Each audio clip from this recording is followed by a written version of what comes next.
Muy buenas noches a todos. Gracias, como les digo siempre, por sintonizar Canal 10 Quiero TV. Soy su servidor Jonás.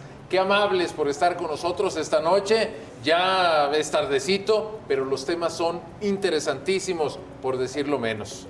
Gracias por estar con nosotros en Nosotros Decimos, así como le digo cada lunes, y le agradezco también a mis invitados aquí en la mesa, igual que tendremos un enlace hasta el otro lado del charco. Seguramente ustedes han oído hablar de cómo las cosas se complican desde África. Bueno, esta noche el doctor Arturo Gleason, que es especialista en tema de agua, nos va a estar compartiendo en exclusiva para Nosotros Decimos una opinión sobre el tema de la presa del Zapotillo. Pero además, aquí en los estudios de Canal 10 Quiero TV, tengo y recibo con mucho gusto la visita de los siguientes especialistas. Están conmigo, ellos son analistas, son académicos. Eduardo González del TEC de Monterrey, bienvenido maestro y gracias. ¿Qué tal? Buenas noches, un saludo, gracias por acompañarnos. Hace ya muchas semanas que no nos acompañaba. Así es, Eduardo. pero aquí estamos. Y también está con nosotros el maestro Héctor Ruiz López de la Universidad de Guadalajara, bienvenido. Muchas gracias, buenas noches, gracias Jonás.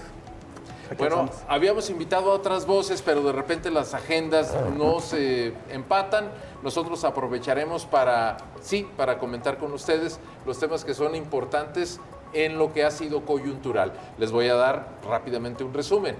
El Zapotillo, la visita del presidente Andrés Manuel López Obrador, estuvo por ahí en la región de La Presa, estamos hablando del municipio jalisciense de Cañadas de Obregón, ya le vamos a dar detalles de acuerdo con lo que nos digan nuestros invitados. También hablaremos de algo que es preocupante y ocupante para todos, la pandemia del COVID-19. Siguen en alza no los contagios, sino las hospitalizaciones, al menos de acuerdo con lo que ha dicho el gobierno del estado. Y por último abordaremos un tema, a reserva de lo que digan quienes nos acompañan aquí en la mesa, abordaremos el tema de la revocación de mandato. Yo tengo mis muy particulares puntos de vista, pero esos me los guardo para cuando Eduardo González y Héctor Ruiz López hayan expresado los suyos. ¿Conviene o no que estemos haciendo una suerte de votación si el presidente debe seguir en el cargo? Ya ustedes nos dirán. Pues con esto comenzamos y empiezo rápidamente cediéndoles la palabra.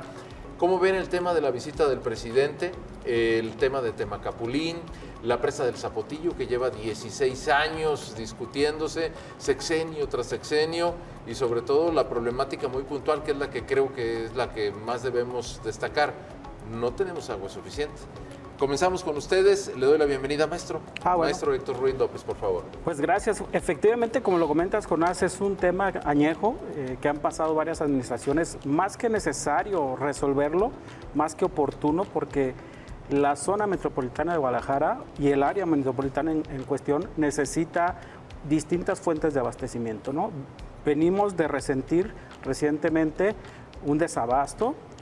La presa Elías González Chávez o Calderón, conocida, pues fue explotada de forma inusual y se secó, ¿no? Entonces, las autoridades del CIAPA y del gobierno del estado han dicho que fue producto de que no llovió como otros años. Bueno, entrando al tema, esta presa del Zapotillo es un tema que se venía postergando. Creo que el presidente oportunamente, junto con el gobernador Enrique Alfaro, se han metido en el tema. Vinieron al punto, a uno de los municipios implicados. Se tomó una decisión, o se anunció una decisión, una de las acciones a medias buena, yo digo, es decir, oportuna porque se anuncia que no se van a inundar los tres pueblos, que son Temacapulín, Ocosinco y Palmarejo, ¿eh? Pero que la cortina va a quedar a 80 metros. Que ya está, ¿no? Que ya está, en 80 así es. metros. Sin embargo, la decisión la traslada el presidente a una consulta a estas poblaciones. Es decir, se les va a consultar a este número de, entiendo, 1,030, 1,000 y tantos habitantes. Se les va a tomar el parecer, lo cual es bien, pero también se les debería de tomar el parecer a la zona metropolitana, que somos los principales beneficiados, ¿no? Y en ese sentido, entiendo que el director nacional de Conagua va a venir a explicarles el proyecto y después se les tomará el parecer. Es algo parecido a lo del aeropuerto. Es decir, se les consulta, se les traslada la decisión, buena o mala, una u otra opción. Va a decir, el pueblo es sabio, el pueblo decide o no. Se corre el grave riesgo de que la población diga que no, porque todavía se escuchan alguna que otra voz. No, ya lo declararon así algunas es. de las asociaciones civiles. Así. No a la presa. Gracias, señor presidente, por darle a la población la facultad de decidir. Desde ahorita le decimos que no va a la presa, no queremos. Así es. Y entonces ahí radica un poco la incongruencia de parte del gobierno federal, pues ya que cuando fue lo del aeropuerto, pues en teoría se le consultó no solo a los que vivían alrededor del aeropuerto, donde se está construyendo o donde estaba construyendo, sino que se le construyó a una población más amplia. En este sentido, solamente se le está consultando a quienes viven en teoría, a poblaciones que ya no se les va a afectar, que ya no se van a inundar, ¿no? Y seguimos hablando de Acacico, Temacapulín y Palmarejo. Es correcto, ¿no? Maestro Eduardo González, es un tema con una cantidad de aristas tan grande, pero nos gustaría conocer de entrada su opinión, digamos, sintetizada sobre esto. Sí, yo creo que a lo largo de estos años, a mí me parece que ha quedado muy claro la necesidad del agua, la necesidad de obras que provean de este vital líquido al área metropolitana de Guadalajara, y por otro lado, la demanda constante de grupos de la sociedad civil y también habitantes, desde luego, de los 3 pueblos mencionados, para que estas comunidades no sean inundadas. La manera en la cual se puede garantizar que estas comunidades no sean inundadas es dejando la cortina a 80 metros y no a más de 100, como se ha venido también planteando. A mí me parece que la decisión que se toma el fin de semana pasado, más allá del asunto de la consulta y esperar qué dice finalmente los pobladores de la zona, creo que es, pues, de alguna manera lo más adecuado. Ni siquiera lo menos malo, lo más adecuado. Es decir, se necesita la presa, creo que hay un consenso en términos de esta necesidad, no se inundan los pueblos, me parece que es una de las demandas que ha estado cruzando todo el debate desde el inicio. Entonces yo creo que de lo que escuchamos el fin de semana, a mí me queda claro que desde el gobierno federal y desde el gobierno del estado se tomaron las decisiones adecuadas para, pues, darle el espacio a cada uno de los grupos políticos, de los grupos de interés, atender la demanda de agua y también, por otro lado, el rechazo de las comunidades a que esos pueblos sean inundados.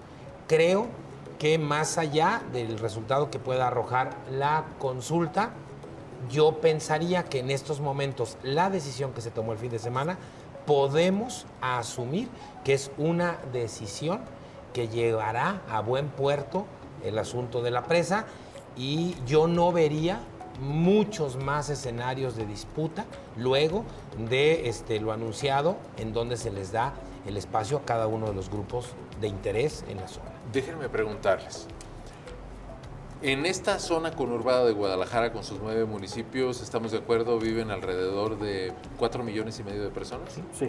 Entonces, dependemos de lo que decidan 1,100 personas para el tema del abastecimiento de agua, y no sé si eso sea válido, pregunto. Porque vistas las cosas desde una perspectiva, porque insisto, hay muchas aristas, ¿no? No es tan simple hacer un planteamiento para tener una respuesta que determine una solución. Luego, la presa El Zapotillo, lo que es la obra civil, ha costado alrededor de 23,000 millones de pesos.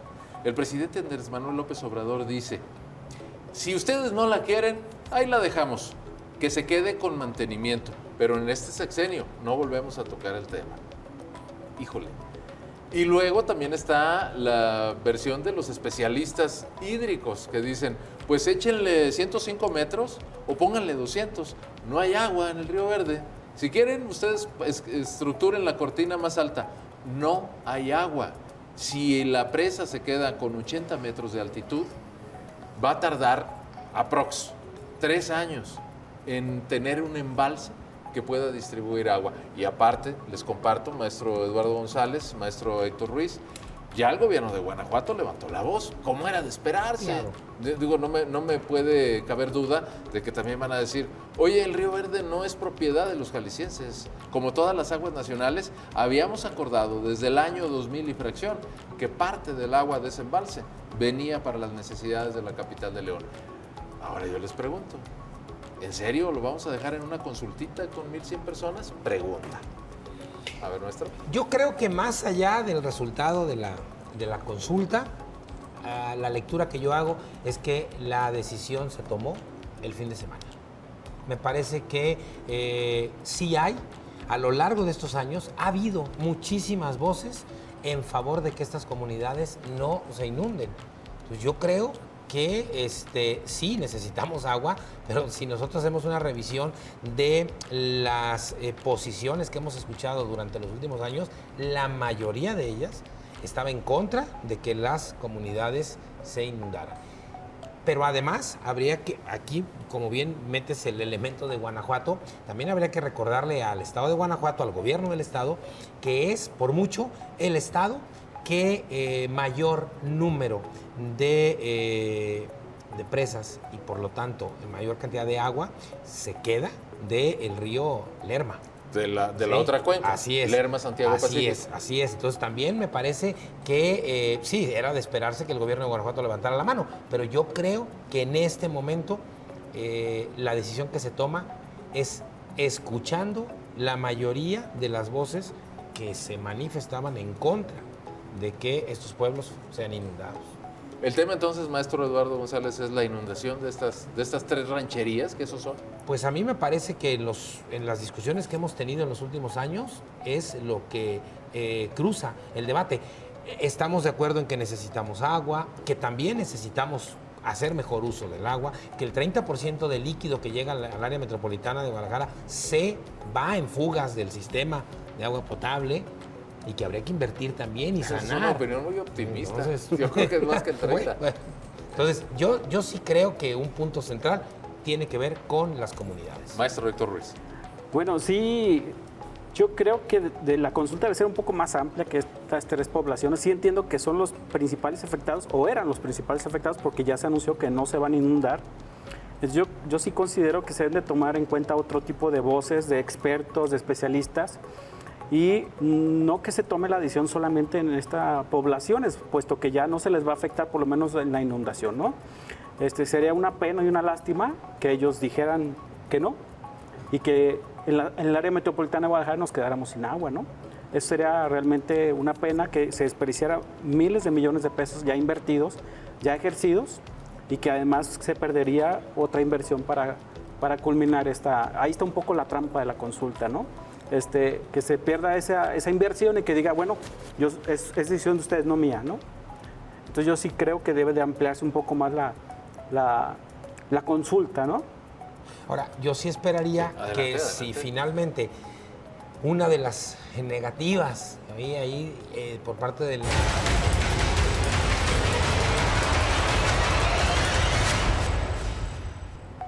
Primera pausa del programa, estamos de regreso. Déjeme recuperar rápidamente con el maestro Héctor Ruiz López a propósito de lo que es su opinión en torno de esta consulta. Bueno, yo les hacía varios planteamientos, maestro. ¿Es válido, no es válido? ¿Hacia dónde nos dirigimos? Bueno, yo pienso que no debería de basarse solo la consulta en estas poblaciones, sino que se debe de ampliar la consulta a opiniones técnicas, a opiniones a los afectados o beneficiados del desabasto de agua, ¿no? Sí sería importante que se tomara en cuenta las opiniones del área metropolitana, por lo menos de la zona metropolitana de Guadalajara, quienes serían los que están padeciendo el tema del desabasto del agua. Pero sería elemental, ¿no? No creo que nadie diga que no. Pues, o bueno, sería un porcentaje minoritario.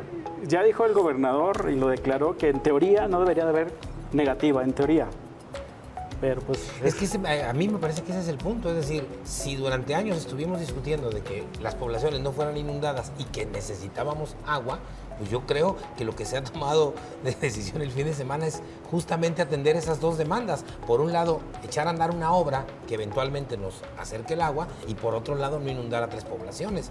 Ok. Bueno, maestro Eduardo González, maestro Héctor Ruiz, vamos ahora a enlazarnos hasta la ciudad de Bo. Perdón, yo no la conocía.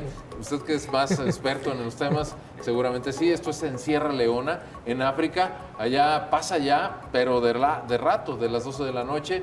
Y el doctor, mejor dicho, Arturo Gleason, que lleva muchos años defendiendo un uso más racional del agua, explicándonos que debe medirse y que debemos aprovechar el agua de lluvia, nos comparte sus puntos de vista así. Y le damos la bienvenida. Gracias, doctor Gleason. Buenas noches, Jonás. Te saludo a ti y a tu auditorio desde la ciudad de Bo, Sierra Leona, África, donde me encuentro impulsando proyectos de agua, saneamiento y, por supuesto, captación de agua de lluvia. Quiero contestar de manera breve 5 preguntas que tu atento programa me ha hecho y compartir con la ciudadanía y así enriquecer el debate que estamos teniendo en torno a la presa El Zapotillo. Primera pregunta. Después del anuncio realizado por el presidente Andrés Manuel López Obrador a los habitantes de la región aledaña al Zapotillo, ¿se trata de la mejor opción?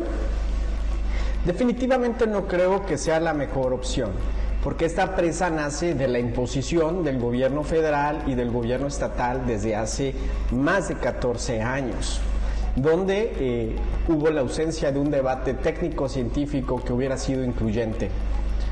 Sí sería la mejor opción si este intenso debate técnico, incluyente y participativo y abierto a las comunidades hubiera sido una gran experiencia, con metodologías claras, científicas, que garantizaran el mayor rigor científico, con una revisión profunda, un debate intenso. Y si después de ese debate la presa El Zapotillo hubiera sido la mejor opción, creo que otra situación estuviéramos debatiendo en este momento.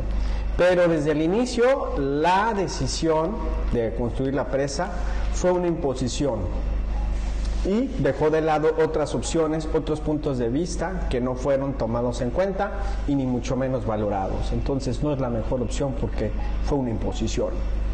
2. Sería útil tener una cortina a 80 metros de altura y con el agua reservada para el área metropolitana de Guadalajara y Los Altos. Para empezar, tendríamos que saber cuánta agua hay. Una de las características principales de nuestro país es que carecemos de un sistema automático digital donde pudiéramos saber en tiempo real cuánto llueve, cuánto escurre superficialmente, cuánto escurre subterráneamente, cuánta agua hay en los acuíferos, cuánto se evapora. Al no saber cuánta agua tenemos, realmente sería de utilidad saber si se va a llenar o no se va a llenar la presa. Sería útil tener el riesgo latente que en una avenida extraordinaria esa presa pudiera causar la destrucción de los pueblos y afectar las vidas de las personas y su patrimonio y también el medio ambiente. La utilidad se basaría más bien en tener un embalse que no afectara a los pueblos ni al medio ambiente. Considerar una presa que fuera parte de un todo. Eso le daría un significado diferente. Que fuera parte de un plan integral de gestión del agua de la región centro-occidente. Pero la presa no es el todo. Se deben invertir en esfuerzos para mejorar nuestros sistemas de operación de agua en nuestras distintas ciudades de la región. Pero una presa no es el todo para arreglar un problema tan complejo que es desde el abastecimiento hasta el saneamiento. Creo que a lo mejor una o varias presas que fueran incluidas en este plan pudieran manejar de manera inteligente, pero preservando la vida de las personas, el medio ambiente y por supuesto tener un caudal de agua, pero solo en esas condiciones. 3. ¿Es solución política o técnica? Definitivamente creo que pues es una solución más política, inmediata, que se basa más en la presión que se está ejerciendo por diversos estados para tener esa presa. Y el resultado de lo que se está proponiendo es más un punto de vista que carece de un proceso técnico que esperemos pronto conozcamos, pero en su momento no lo tenemos, que pudiera garantizar que realmente las personas no van a ser afectadas con esta nueva propuesta, que consiste en tener compuertas que abren y cierren la entrada y salida de agua y tener sistemas de medición para que en caso de venir una avenida y detectarla, pues abrir las compuertas sin inundarlas a las personas. Es una decisión política porque pues, a pesar de que los habitantes después de 14 años de oposición constante y de una clara rechazo a la presa, ahora el gobierno federal de manera unilateral propone adecuar la presa para que pueda haber agua para Guadalajara, pero el riesgo sigue. ¿A quién de nosotros que estamos en nuestras casas viendo este programa de televisión, le gustaría estar viviendo con la zozobra de que empiece a llover, me tenga que salir corriendo o subirme a mi azotea para que pueda evitar el destrozo de mis bienes y la pérdida de un ser querido? ¿Le gustaría a usted? ¿Y por qué si los compañeros de Temaca, Acacico y Palmarejo tienen que vivir así? Ciertamente la presión es fuerte y social porque la carencia de agua va creciendo conforme no estamos haciendo nada. Pero esta presión nos debe llevar a diseñar propuestas muy fundamentadas con el mayor análisis técnico posible y garantizar la preservación de la vida. 4. ¿Cuál es el escenario para la ciudad de Guadalajara y Jalisco en vista de que Conagua anuncia una sequía que pudiera ser grave en la siguiente década? Yo veo con preocupación que no estamos administrando con inteligencia el agua. Estamos muy interesados en preservar la inversión de lo que malamente se ha hecho en esa presa. En eso coincido con el gobernador y el presidente. Pero no estamos preocupados por las inversiones que no estamos haciendo para poder infiltrar el agua, para captar el agua de lluvia, para medir cuánta agua nos queda en los acuíferos de las ciudades de la región. No solo la solución es almacenar mucha agua y mandarla a las ciudades, ese enfoque ya quedó atrás. El énfasis debe ser cómo administro lo que me cae del cielo, cómo administro lo que se infiltra y se aloja en los acuíferos, cómo administro los escurrimientos, cómo administro la evaporación, la evapotranspiración que emana de las plantas. Debemos empezar por saber cuánta agua nos entra, cómo la vamos a aprovechar. Claro, las presas pueden ser solución, pero parte de una solución, no la única solución. Y mucho menos pueden ser una solución cuando ni siquiera sé si puedo almacenar esa agua y que en un momento dado, a la altura de 80 metros, ante la falla humana o digital del sistema, ponga en riesgo la vida de las personas, de las comunidades de Acacico, Palmarejo y Temacapulín. 5. Si no es el Zapotillo, ¿qué sí puede ser? ¿Qué otras opciones hay? Esta pregunta creo que debiera replantearse. No es cuestión de opciones. ¿Qué es lo que tenemos que hacer en función del sentido común? Yo creo que principalmente debemos ponernos de acuerdo en la forma en que vamos a enfrentar un problema tan diverso, que no es nada más abastecimiento, es saneamiento, son inundaciones. ¿Cómo lo vamos a hacer? Y aquí es donde surge no una opción, sino un plan de gestión integral de agua en la región centro-occidente que arregle primero el desorden que hemos provocado nosotros durante años: contaminación, deforestación, falta de infiltración, inundaciones, escasez, por supuesto, y genere diversas opciones tecnológicas que trabajen coordinadamente en este plan para usar con inteligencia el agua y garantizar su mejor uso.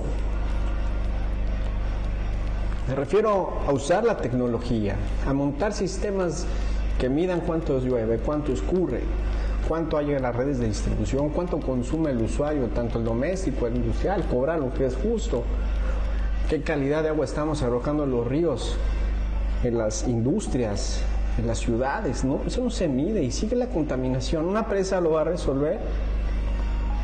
Debemos saber cómo organizar las obras que vamos a almacenar, sí, agua, pero que no afecten a la naturaleza ni a las personas.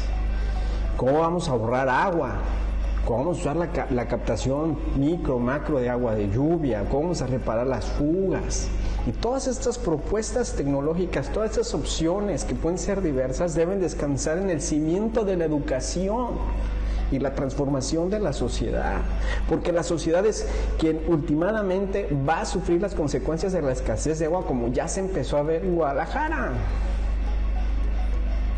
Si hoy no administramos, no nos enseñamos a administrar correctamente el agua desde casa, vamos a sufrir escasez tremenda en los próximos 5 a 10 años. La opción, sin ninguna duda, y aquí dejo mi propuesta, es trabajar de manera conjunta para generar las mejores opciones, con un alto compromiso social, pensando sí en nosotros, pero sobre todo en las futuras generaciones que van a sufrir nuestras buenas o malas decisiones. Muchísimas gracias. Gracias a usted, doctor Arturo Gleason, insisto, desde Sierra Leona, en África, donde ya pasa, pero por mucho de la medianoche, ya es de madrugada. Sin embargo, tuvo el detalle de compartirnos este video para todos ustedes. Ahí está un especialista del agua, radicado aquí en Guadalajara, dando este punto de vista. Me piden una pausa, regreso rápidamente.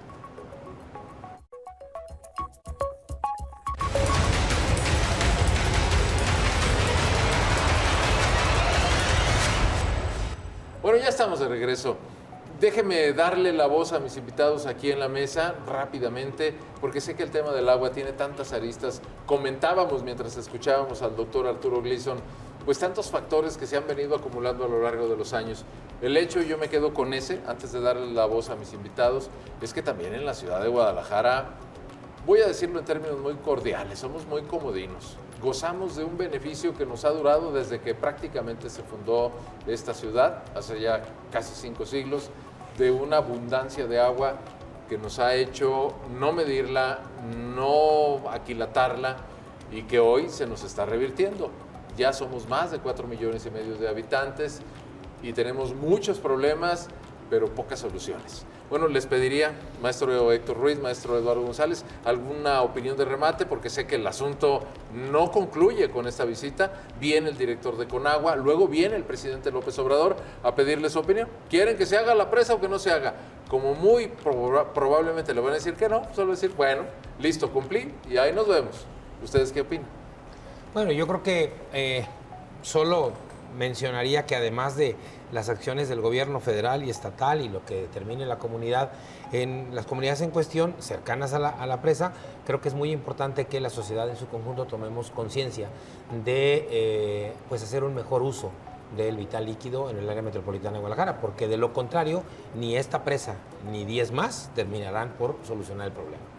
Maestro Héctor Ruiz. Es correcto. Bueno, es necesario tomar decisiones informadas. Es decir, el gobierno estatal y los gobiernos municipales, así como el CIAPA o la CEA, la Comisión Estatal del Agua, ya deberían de estar tocando puertas allá en las comunidades para informar la necesidad de la decisión que el presidente puso en sus manos, ¿no? Aunado, como ya dijo el doctor Gleason y como hemos mencionado aquí, a una serie de medidas que debemos de tomar en casa de racionalizar el agua. Nadie sabe lo que tiene hasta que lo ve perdido, ¿no? Y entonces, en este tiempo donde tuvimos una grave y aguda crisis de agua, empezamos a saber lo que es estar sin agua, ¿no? Entonces, en ese sentido, sí tomar las medidas necesarias. Incluso la infraestructura en muchas casas, en muchas colonias, no está preparada porque ni tinacos, ni cisternas, ni aljiber tenemos, ¿no? Estaban nada más con abrir la llave y tenían, entonces... Directo a la tubería. Así es correcto. Entonces sí debemos de empezar a pensar en este tipo de medidas, captación de agua de lluvia, como lo decía el doctor Gleason, o otro tipo de medidas para ya no sufrir lo que se viene en el futuro. Y sobre todo, si me permiten añadir, y con esto concluimos, hace mucho hincapié Arturo Gleason Espíndola en el tema de la medición para poder saber cuánto tengo y cuánto destino, y hace hincapié en que no medimos el agua de uso industrial, porque una cosa es el agua de consumo humano, para cocinar, para bañarse, para asear, pero el agua de uso industrial, híjole, ahí se nos está yendo una tremenda cantidad, y el problema es que no sabemos si es el 20, el 30, el 90%. Porque no la medimos. Y en otras naciones donde la escasez es una condición permanente, tienen todo súper medido. De manera que hasta te pueden decir, este año te tocan tantos litros, arréglate. Bueno, dejamos el tema del agua y si me permiten vamos a otro asunto que no es menos grave, menos acuciante. La pandemia del COVID-19. Esta semana comienza con el anuncio, primero, de acuerdo con las informaciones oficiales, de que han aumentado los casos de hospitalización de COVID-19 en Jalisco. Ni siquiera me refiero a México. El gobernador del estado anuncia que se mantiene la disposición de iniciar clases presenciales el 30 de agosto porque ha habido una ligera disminución, no significativa, pero cuando menos ya no crece, en los casos de contagio y en los casos también de mortandad, que debieran ser los que menos comentáramos, pero pues son los que también se están dando. ¿volvemos o no volvemos a clases? Y esa es una duda que creo nos hace debatir mucho, implica de manera preponderante al sector docente, y ustedes saben de qué estamos hablando, porque ustedes se dedican a preparar a las futuras generaciones de especialistas, de licenciados, pero pues el tema parece que se discute a nivel de educación básica. ¿Qué opiniones tienen? ¿Cómo estamos en materia de COVID-19? Bueno, en ese sentido yo diría que es preocupante el hecho de regresar a clases so pena de lo siguiente, es decir, a la gran mayoría de los profesores se les vacunó con esta vacuna de CanSino, que por cierto en estos días el laboratorio que lo fabrica recomienda y dice que no es suficiente solo una dosis, que necesita reforzar a los 6 meses una segunda dosis porque se disminuye mucho el tema de la protección, ¿no? El gobierno federal, hasta donde yo entiendo, no se ha manifestado al respecto y por lo cual deja esa zozobra que va a dejar desprotegido, por ejemplo, a los profesores, ¿no? Después, los contagios que se han incrementado ha sido en jóvenes y en niños, ¿no? Los hospitalizados. Hay que echarle un ojo, por ejemplo, al Hospital Civil o a otros hospitales donde se ha incrementado considerablemente la hospitalización de niños, ¿no? Sí. Entonces sí sería un poco riesgoso que cuando estamos peor que nunca en cuanto a contagios, peor que nunca desde que inició la pandemia. Sí, toda la pandemia, todo el proceso. Pretendamos querer regresar a clases presenciales, ¿no? Y luego lanzan este tema de la carta responsiva, donde los profesores, los padres de familia le quitan la responsabilidad o la carga al gobierno en caso de algún contagio o alguna situación de este. Yo diría que lo que ha hecho la Universidad de Guadalajara hasta ahora ha sido profesional y ético en ese sentido, y ellos han manifestado que no estamos listos y no estamos preparados para regresar todavía a clases. Pues eso les va a costar quizás 140 millones de pesos, que no es tanto. Digo, no los gano yo en 2 quincenas, pero ya está confrontando a las instituciones, a la UDG con el gobierno. Maestro Eduardo González. Pues a mí sí me parece que es importante que se regrese ya a las aulas.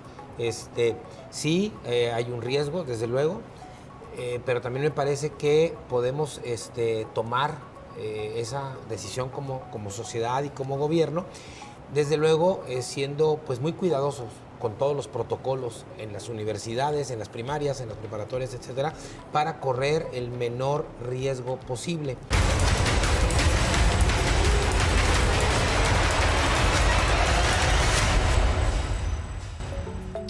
Bien, estamos de regreso. El tiempo se nos está yendo entre los dedos. Vamos a abordar ahora el anuncio de la revocación de mandato. Quizá nos estamos anticipando un poco, pero déjame decirle que en marzo del año 2022 nos estarán convocando a la revocación de mandato. ¿De qué consiste eso? Es una consulta ciudadana para que los ciudadanos aprobemos o no que el presidente Andrés Manuel López Obrador siga en el cargo.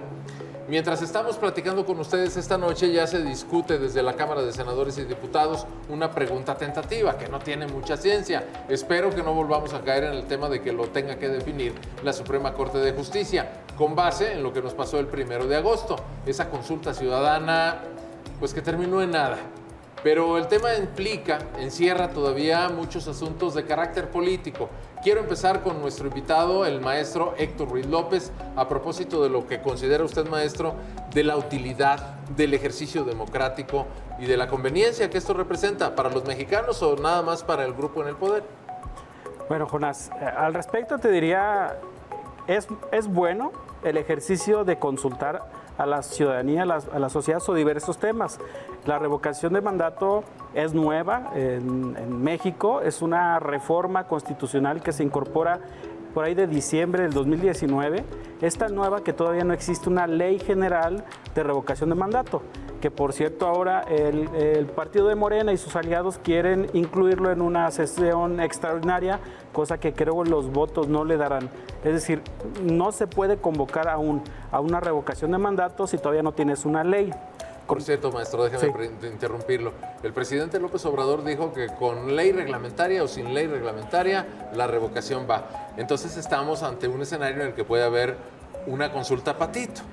Sí, déjame decirte, el artículo 35 de esta Constitución establece claramente que es el INE, el Instituto Nacional Electoral, el encargado de convocar y organizar esta consulta sobre la revocación del mandato, pero ojo, a propuesta de ciudadanos y ciudadanas, no del presidente, no del gobierno, no de un partido. Serán los ciudadanos y las ciudadanas que deben de recabar firmas, es decir, el 3% del padrón, de la lista nominal del padrón electoral. Cosa que en la anterior consulta, si recordamos, ellos no pudieron, ellos me refiero al grupo de partidos en el poder, no pudieron recabar firmas. Incluso el INE evidenció un poco el tema de que hubo gente que firmó fallecidos, cosas, o sea, medio... Para sustentar. Para sustentar. Si recordamos, las firmas no se lograron juntar y terminó el presidente por enviar él directamente la solicitud de consulta, cosa que ahora la Constitución, el artículo 35, fracción 9ª, no faculta al presidente ni a ningún partido político para decir, me voy a ir a consulta. Esto es un tema de ciudadanos. Es que esto es distinto. Una cosa es consulta ciudadana y otra cosa es revocación de mandato. Y a eso hay que agregarle que la ley no es retroactiva. Es decir, primero fue nombrado como presidente electo, como presidente Andrés Manuel López Obrador, y después entró el tema de la consulta. Entonces, hay opiniones de constitucionalistas en el cual marcan que a él no le puede aplicar el tema de la revocación de mandato.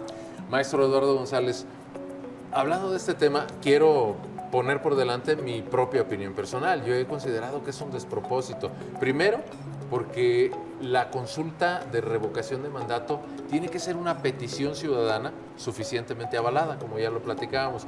Y segundo, porque sería un perjuicio tremendo para el país que un presidente saliera de su cargo antes de que concluya su sexenio. Y bueno, si fue una mayoría que completamente lo legitimó, ¿por qué estamos preguntándonos si Andrés Manuel López Obrador puede salir en el 4º o en el 5º año? El señor va a cumplir con sus 6 años. No sé qué opinión tenga usted. Pues, para no repetir la parte legal, digamos, de todo el contexto de la consulta, a mí me gustaría hacer algunos comentarios en términos políticos de la consulta. Es decir, es cierto, una mayoría lo elige como presidente. Y aplastante. Aplastante y tendría que concluir. Pero también es cierto que de manera cotidiana escuchamos, vemos, leemos, pues que hay una parte de la población que dice es que esto es lo peor que nos pudo haber pasado, que se vaya. Entonces a mí me parece que... Cosa que se dijo con Calderón y que se dijo con Peña y que se dijo con Fox. El comentario es más bien en términos políticos, es decir, creo que es una jugada que ni siquiera Morena alcanza bien a saber por dónde va. Es decir, si finalmente desde el Senado se establecen las condiciones para que la consulta de marzo del año que entra para revocación del mandato se lleve a cabo y la gana el presidente, yo creo que tendría un capital político que estaría apuntando al 2024 sin ningún problema para que su sucesora o su sucesor, desde su lógica, pudiera seguir el camino. Creo que ese asunto a la oposición lo tiene muy inquieta. Es decir, si el año que viene se da este llamado a la sociedad y finalmente la mayoría sale y dice que continúe, el capital político que obtiene el presidente para la segunda parte del sexenio me parece que es muy alta. Ahora, si no lo llega a obtener, para Morena puede ser también un golpe muy duro. Es decir, eso es súper remotísimo. Sí, pero ¿no? también me parece que Morena por eso está un poco atorado, porque no tiene tampoco la garantía de que esto pueda suceder. Y lo vimos en la consulta anterior. Es decir, ni siquiera llevaron a las urnas el número de votantes que votaron por ellos en las intermedias. Es decir, ahí también Morena está un poco atorado con este asunto. Es decir, ¿me animo o no me animo? Pero el otro asunto es que si finalmente en el Senado no se hacen las modificaciones en el periodo extraordinario necesarias para la revocación, perfectamente puede salir el presidente a decir, bueno, pues yo lo pedí, yo lo puse, ustedes no quisieron, pues ¿qué más puedo hacer? Algo similar a lo de la consulta con la presa. Yo vine, les pregunté, ¿no la quieren? Pues ¿qué quieren que haga? Ahora, déjenme preguntarles. Finalmente creo que si la consulta se lleva o no se lleva, políticamente el ganador es el presidente. Lo que pasa es que también en términos prácticos sería súper costosa, ¿no? Porque el propio partido Movimiento de Regeneración Nacional está solicitando que se instale el mismo número de casillas que se instalaron el 6 de junio de 2021. O sea, es otra elección. Y la verdad, yo me lo planteo y por eso les pregunto, por eso los invito, para que me den su punto de vista. ¿Qué necesidad tenemos de someter a consulta la continuidad de un presidente que tiene el apoyo de más del 60% de la población continuadamente, con todo y las polémicas que abren quienes no lo quieren? Pero no recuerdo yo en ningún punto del mundo un presidente que haya tenido el 100% de aprobación. O sea, no consiste en eso la democracia. A mí me parece que es un asunto más bien político y que al final del día, por lo menos al día de hoy, yo lo que veo es que cualquiera que sea el resultado, previo incluso a la consulta, quien saldrá ganando en términos políticos es el inquilino de Palacio Nacional. Sí, el inquilino de Palacio Nacional. Que gane Andrés Manuel no me extraña, pero que eso se le transfiera a un candidato o a una candidata que sean de su preferencia, eso no me queda tan claro. Si la consulta se lleva a cabo y sí salen el número de votantes que lo respaldan, yo creo que sí podría haber un traslado a directo, alguien de Morena. A ver, maestro. Yo he escuchado voces, he escuchado entrevistas a las fuerzas de oposición donde parece ser que ya les cayó el 20 en el sentido de no hacerle el caldo gordo al presidente y su capricho. Es decir, porque esta revocación del mandato, insisto, no sale de la ciudadanía, sale de un capricho del presidente y del grupo. La naturaleza legal de una consulta de revocación es de la ciudadanía. Así es correcto. Porque si no, ¿cómo pues? Y en ese sentido, la Constitución establece que para que tenga vinculación se necesita por lo menos que haya votado el 40%, igual que la consulta. Sí. Entonces, cosa que dudo mucho, como dijo el profesor, no lo alcanzaron en la anterior consulta. Quizás a lo mejor la pregunta aquí va a ser más concisa y todo, pero las fuerzas de oposición que se les ha consultado, que he escuchado, dicen que no piensan participar, no piensan juntar firmas. Y entonces es parte de esta narrativa que quiere construir el presidente, decir, yo soy demócrata, yo me sometí a la consulta, quise someterlo, la población me quiso dejar, entonces yo soy el bueno, ellos son los malos, ¿no? Sí, a mí me parece que el que está, desde luego, en una posición más cómoda es él, porque por un lado, la oposición tiene el temor de que en una consulta el presidente demuestre que hay más apoyo, pero también Morena tiene el temor de que no llegue ese apoyo. Bueno, a principios de junio, y estamos muy lejos todavía, se elaboraba un estudio nacional de preferencia electoral. Estamos hablando de julio. Estamos hablando un mes después de las elecciones. En ese estudio, entre todos los candidatos de oposición, votaban el 12%. O sea, casi es como tirar el dinero en algo que ya todos sabemos. Andrés Manuel López Obrador es el preferido de la nación. Pero, bueno, perdón que sea tan imperativo, pero me están diciendo que tenemos que despedirnos. Termina aquí el programa. Yo les agradezco mucho que nos hayan acompañado, maestro Adolfo González, maestro Héctor Ruiz López. Bueno, gracias sobre todo a ustedes. Aquí están nuestros puntos de vista en torno de temas como la famosa revocación, que todavía tiene mucha cuerda.